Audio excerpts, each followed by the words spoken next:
I found my husband's secret housewarming invite. The new homeowner was not me. For 6 years, my husband Leo told me we could not afford a house. Every time I brought up buying, he said the market was bad. Interest rates were high. We needed to be patient. So I was patient. I packed lunches instead of ordering out. I canceled trips. I sold my old jewelry. I put every bonus into the account Leo called our future fund. Then one Tuesday, a cream envelope came to our apartment. It was addressed to Leo and Camille. Camille was not me. Camille was his former assistant. The envelope felt expensive. Thick paper, gold seal. I opened it because my husband's name was on it and because something in my chest already knew. It was a housewarming invitation. Please join Leo and Camille as they celebrate their new home. Their new home. The address was in the same neighborhood I had been sending Leo listings from for 2 years. I sat on the kitchen floor holding that invitation while the pasta water boiled over behind me.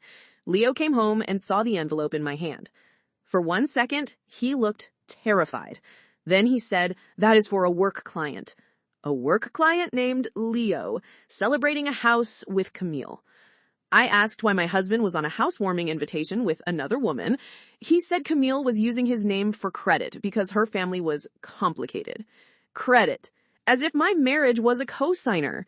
He snatched the invite and said I was making things dramatic. Then he took a shower like water could rinse off a mortgage. While he was in there, I opened our laptop. I searched the address. Public property records loaded in 10 seconds. Owner, Leo Martin. Purchase date, 3 months ago. 3 months. The same month he told me our rent increase meant we had to stop saving for a down payment. I searched our bank account next.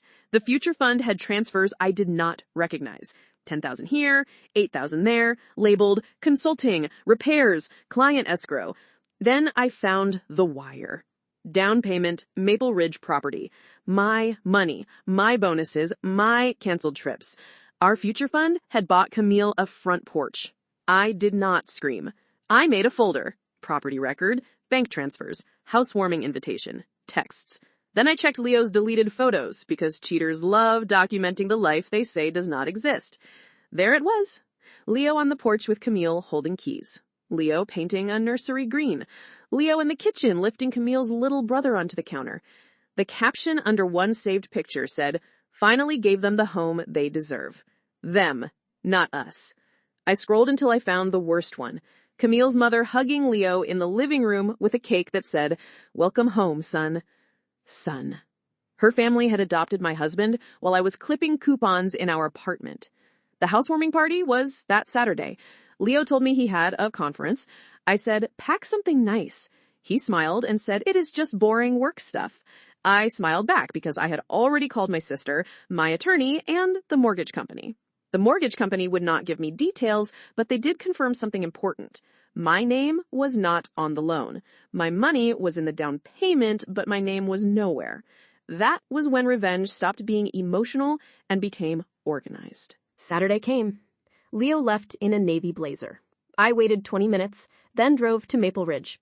The house was beautiful. White brick, black shutters, flower boxes, the exact style I had saved on Pinterest while Leo told me dreams needed budgets. Balloons were tied to the mailbox. "Welcome home, Leo and Camille." There were families in the yard, kids running around, someone grilling, music playing. I parked down the street and walked up holding a gift bag. Camille saw me first. She froze on the porch. Leo turned around and went pale. I said, "Hi, I brought a housewarming gift." Camille whispered, "Leo, who is that?" That was the first sign he had lied to her, too. He said, "Can we talk outside?" I looked around at the yard, the guests, the balloons bought with money from the account he drained. I said, "We are outside." Camille's mother walked over and said, "This is a private family event."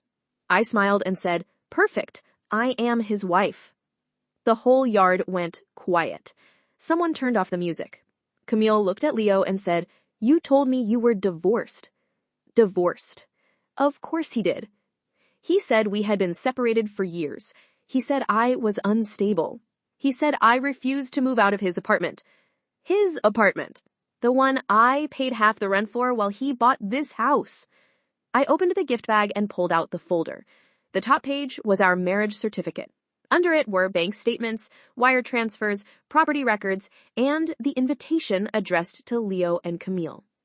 Then I pulled out the final paper, a letter from my attorney demanding reimbursement for misused marital funds and notifying him that divorce filings were being prepared. Leo fist, "You cannot do this here." I said, "You bought it here." That was the peak. Camille's father took the folder and read the property record. Then he looked at Leo and said, "You told us her money was your inheritance." My money was his inheritance. Camille started crying. She said she had asked him why his wife was not at the closing, and he told her I had abandoned the marriage and signed everything over. I looked at her and said, "I signed nothing. I was still sending Zillow links." Then her little brother came outside holding a paint roller and asked if Leo was in trouble. That broke something in Camille. She turned to Leo and said, "You used her money for my family?" Leo said, "I did it because I love you." I said, "No, you did it because stealing from one woman made you look generous to another." His mother called my phone while I was standing there. I put it on speaker. She said, "Please do not embarrass him in front of those people." Those people. I asked, "Did you know?" She went silent. Then she said, "He was trying to start afresh." The whole yard heard it. Camille's father said, "With stolen money?" Leo yelled that it was not stolen because we were married. My attorney, who had been waiting in the car, stepped onto the sidewalk and said, "That is not how marital waste works." I had never loved a sentence more. The party ended in 15 minutes. Guests left carrying paper plates and whispering. Camille's mother took down the welcome home sign herself. Leo stood in the driveway with frosting on his sleeve from the cake he never got to cut. I left the gift bag on the porch. Inside was one small keychain shaped like a house. The tag said, "Return to rightful owner." The final twist came 2 weeks later. Camille emailed me. She apologized and sent every message Leo had ever sent her. In one, he wrote, "My wife is too scared to leave me. Once the house is settled, I will make her look greedy if she asks for money." Greedy. For asking about the house my savings helped buy. My attorney used those messages in mediation. Leo tried to say the house was an investment. Then my attorney showed the cake photo. "Welcome home, son." The mediator looked at Leo and said, "That does not look like an investment property." I got a financial settlement. I got reimbursed from the equity. Leo had to sell the house because he could not afford it without the lie. Camille did not stay with him. His mother texted me that I destroyed a home. I replied, "No, I exposed who paid for it." For years, he told me we could not afford a house. Turns out we could. He just bought it for someone else. So I made sure the housewarming gift was the truth, and everyone opened it together.